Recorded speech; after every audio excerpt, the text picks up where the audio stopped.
Hello everyone, welcome back to my channel, and today we're going to be reading Corduroy by Don Freeman. Let's start reading! Corduroy by Don Freeman, Anniversary Edition 40th. Corduroy.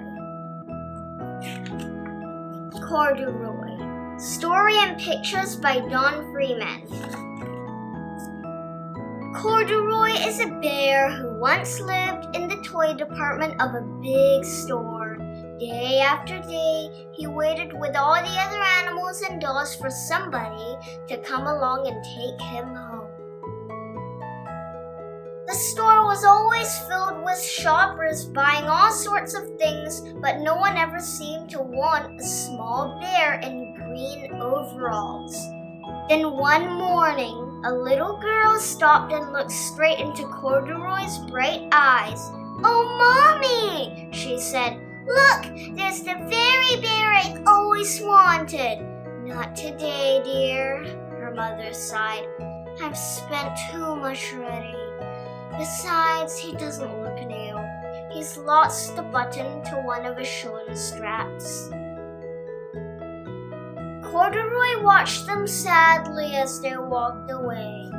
"I didn't know I lost a button," he said to himself. "Tonight I'll go see if I can find it."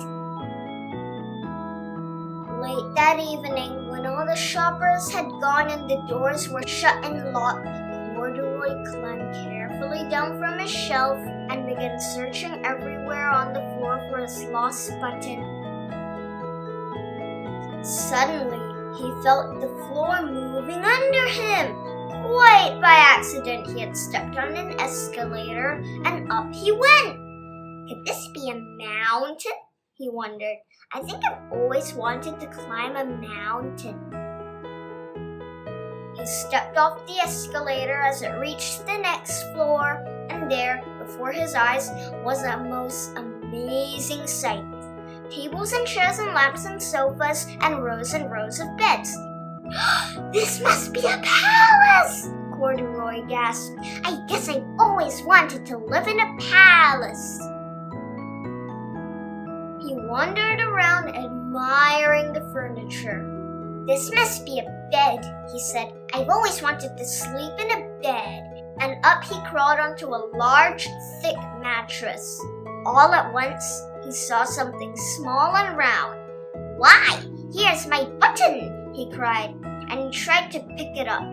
But, like all the other buttons on the mattress, it was tied down tight. He yanked and pulled with both paws until, pop! Off came the button, and off the mattress Corduroy toppled, bang, into a tall floor lamp. Over it fell with a crash! Corduroy didn't know it, but there was someone else awake in the store. The night watchman was going his rounds on the floor above. When he heard the crash, he came dashing down the escalator. "Now who in the world did that?" he exclaimed. "Somebody must be hiding around here." He flashed his light under and over the sofas and beds until he came to the biggest bed of all. And there he saw two fuzzy brown ears sticking up from under the cover. "Hello," he said. "How did you get upstairs?" The watchman tucked Corduroy under his arm and carried him down the escalator and set him on the shelf in the toy department with the other animals and dolls. Corduroy was just waking up when the first customers came into the store in the morning, and there, looking at him with a wide, warm smile, was the same little girl he had seen only the day before. "I'm Lisa," she said, "and you are going to be my very own bear. Last night I counted what I've saved in my piggy bank, and my mother said I could bring you home." "Shall I put him in a box for you?" the sales lady asked. "Oh, no thank you," Lisa answered, and she carried Corduroy home in her arms. She ran all the way up 4 flights of stairs into her family's apartment and straight to her own room. Corduroy blinked. There was a chair and a chest of drawers, and alongside a girl-sized bed stood a little bed just the right size for him. The room was small, nothing like that enormous palace in the department store. "This must be home," he said. "I know, I've always wanted a home." Lisa sat down with Corduroy on her lap and began to sew a button on his overalls. "I like you the way you are," she said, "but you'll be more comfortable with your shoulder strap fastened." "You must be a friend," said Corduroy. "I've always wanted a friend." "Me too," said Lisa, and gave him a big hug. The end. Here are several sketches from Corduroy.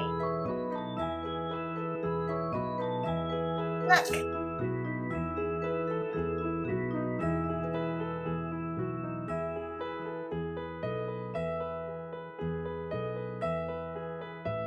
Bye everybody! Hope you like this video, subscribe to my channel and see you tomorrow. Bye!